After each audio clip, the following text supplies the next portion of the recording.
بسم اللہ الرحمن الرحیم۔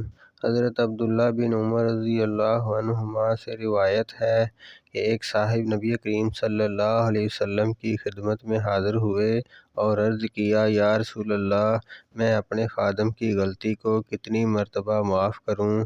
آپ صلی اللہ علیہ وسلم خاموش رہے۔ انہوں نے پھر وہی عرض کیا، یا رسول اللہ، میں اپنے خادم کو کتنی مرتبہ معاف کروں؟ آپ صلی اللہ علیہ وسلم نے ارشاد فرمایا، روزانہ 70 مرتبہ۔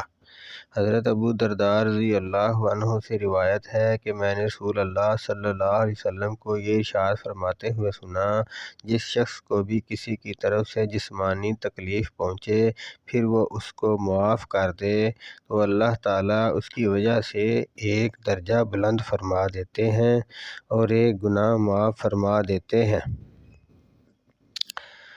حضرت ابو ہریرہ رضی اللہ عنہ روایت کرتے ہیں کہ رسول اللہ صلی اللہ علیہ وسلم نے ارشاد فرمایا، حضرت موسیٰ بن عمران علیہ السلام نے اللہ تعالیٰ کی بارگاہ میں عرض کیا، اے میرے پروردگار، آپ کے بندوں میں آپ کے نزدیک زیادہ عزت والا کون ہے؟ اللہ تعالیٰ نے ارشاد فرمایا، وہ بندہ جو بدلہ لے سکتا ہو اور پھر معاف کر دے۔ حضرت ابو ہریرہ رضی اللہ عنہ سے روایت ہے کہ ایک شخص نے نبی کریم صلی اللہ علیہ وسلم سے عرض کیا کہ مجھے کوئی وصیت فرما دیجیے۔ آپ صلی اللہ علیہ وسلم نے ارشاد فرمایا، غصہ نہ کیا کر۔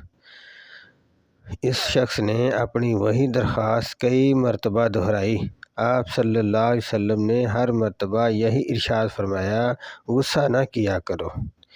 یہ اللہ پاک پڑھے سنے کے اوپر عمل کرنے کی توفیق عطا فرمائے، دوسروں تک پہنچانے کی توفیق عطا فرمائے۔ آمین ثم آمین یا ارحم الراحمین۔